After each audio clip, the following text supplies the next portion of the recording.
2028 की स्थानांतरण नीति ये मंत्रिमंडल ने आज स्वीकृत की है और इसमें यह स्थानांतरण 1 से 30 मई तक किया जाना जरूरी है और एक 30 मई तक ई ऑफिस में सारे स्थानांतरण डालना होंगे। यदि उसके बाद यदि कोई स्थानांतरण किया तो वो स्थानांतरण नहीं हो पाएगा। इसलिए 30 मई के पहले सभी माननीय मंत्रियों से आग्रह किया गया है कि वे स्थानांतरण 30 मई तक कर लें। अब उसका रेशो में भी थोड़ा सा चेंज किया है क्योंकि हमें 2000 तक जो 200 तक जो पद हैं उसमें 20% तक ट्रांसफर कर सकेंगे। वो 201 से लेकर 1000 तक कुल उसमें 15% ट्रांसफर कर सकेंगे और 1 से लेकर 2000 तक की संख्या तक में 5% 10% ट्रांसफर कर पाएंगे। इस प्रकार लगभग 2001 से अधिक को 5%। तो ये एक थोड़ा सा परिवर्तन किया गया है। माननीय मंत्रियों का आग्रह था, माननीय मुख्यमंत्री जी ने स्वीकार कर लिया और इसको हमने ट्रांसफर नीति 1 मई से लागू हो जाएगी। 30 मई के पहले हम इसको करा देंगे। इसमें एक था कि स्वैच्छिक जितने भी हैं उसको भी इस प्रतिशत में जोड़ा जाए। तो एक और सुविधा दी कि यदि कोई विभाग अपनी स्वयं की ट्रांसफर नीति बनाना चाहे तो बना सकता है और उस ट्रांसफर नीति को सामान्य प्रशासन विभाग से एक बार बताकर उसको स्वीकृत करा लें।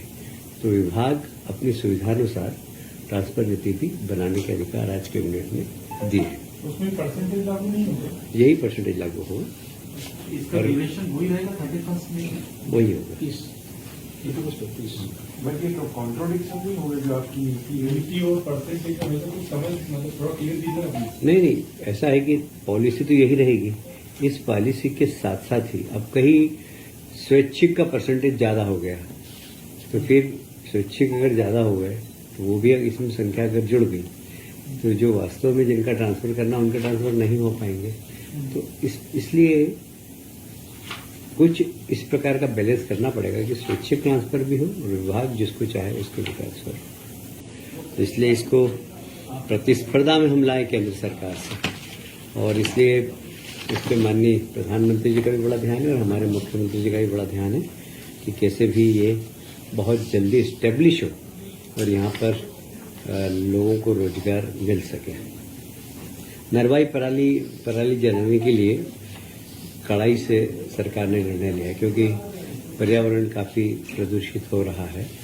किसान भाइयों से निवेदन किया कि हमें ऐसा कोई निर्णय लेना नहीं पड़े जिससे कि आपको दंडित करना पड़े। इसके बावजूद भी अगर कोई किसान भाई पराली जलाएंगे तो उनके किसान सम्मान निधि 1 साल की रोक दी जाएगी। साथ ही उनके उत्पादन को MSP पर खरीदा नहीं जाएगा। तो ये एक हम चाहते नहीं कि इस किसान को दंड दें, पर पर्यावरण के लिए बहुत जरूरी है कि किसान भाई अपने छोटे से लालच के लिए बड़ा नुकसान नहीं करें, क्योंकि पर्यावरण नुकसान होगा तो उनके बच्चे भी उससे प्रभावित होंगे। और इसलिए हमारा आग्रह यही है कि पराली नहीं जलाए। सरकार दंड करना बिल्कुल नहीं चाहती, पर जरूरी है कि पर्यावरण ठीक रहे, इसलिए दंडित भी होना पड़ेगा अगर कोई इस बात का पालन नहीं करेगा। महंगाई भत्ते की किस्त आप सभी जानते हैं कि शासकीय कर्मचारियों की काफ़ी पुरानी डिमांड थी और माननीय मुख्यमंत्री जी ने इसकी घोषणा भी कर दी। तो मध्य प्रदेश शासन ने शासकीय कर्मचारियों हेतु 1/7/24 से 3% एवं 1/1/25 से 2% महंगाई भत्ते की अतिरिक्त किस्त स्वीकृति की जा रही है। इसके फलस्वरूप अभी तक जो महंगाई भत्ता है वो 55% हो जाएगा और ये भारत शासन के बराबर हो जाएगा।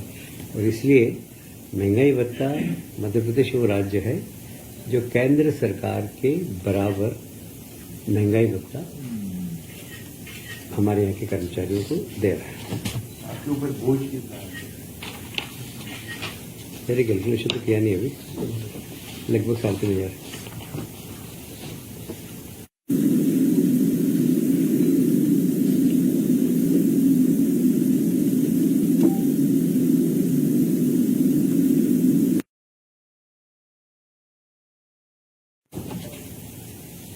वैसे तो हम सरप्लस बिजली में हैं, पर हम अब ग्रीन एनर्जी को जरा फोकस कर रहे हैं, क्योंकि सारी दुनिया ग्रीन एनर्जी को की तरफ जा रही है। हमने भी ग्रीन एनर्जी की तरफ फोकस करना चालू किया है, और इसीलिए मध्य प्रदेश और उत्तर प्रदेश दोनों की डिमांड अलग अलग समय पर होती है। हमारी डिमांड खत्म हो जाती है जब उत्तर प्रदेश की चालू होती है, और इसलिए जब हमारे यहाँ बरसात आ जाती है तो वहाँ पे डिमांड चालू हो जाती है उत्तर प्रदेश में। हमारे यहाँ बरसात में डिमांड कम होती है, तो इसलिए मध्य प्रदेश और उत्तर प्रदेश दोनों संयुक्त रूप से मिलकर एक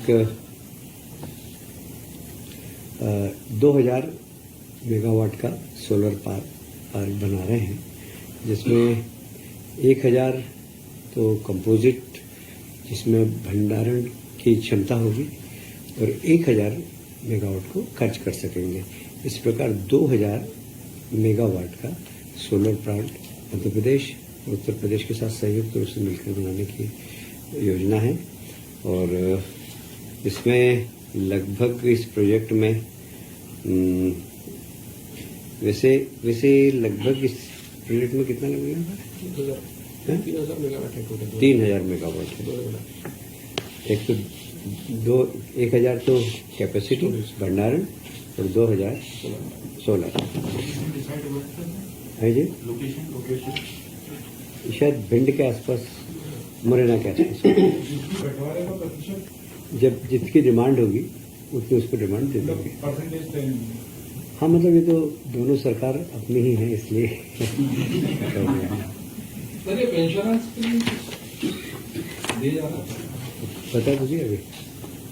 पेंशनर्स आ गया हो। राज्य शासन ने एकीकृत पेंशन योजना के लिए भारत शासन के निर्देश पर एक कमेटी का गठन किया है, और यह कमेटी शासकीय कर्मचारियों के लिए वैकल्पिक रूप से यूनिफाइड पेंशन योजना यूपीएस किए जाने की प्रक्रिया पर विचार करेगी। इसमें 6 अधिकारियों की कमेटी बनी है। अशोक वर्णवाल, मनीष रस्तोगी जी, लोकेश कुमार जाटव, सुश्री तन्वी सुंदरयाल, अजय कटेसेरिया और जेके शर्मा। ये सब की कमेटी भारत शासन ने जो गाइडलाइन दी उसके अनुसार तय करेगी, जिससे कि यूपीएस योजना लागू कर सके और उसका लाभ पेंशनर को मिल सके।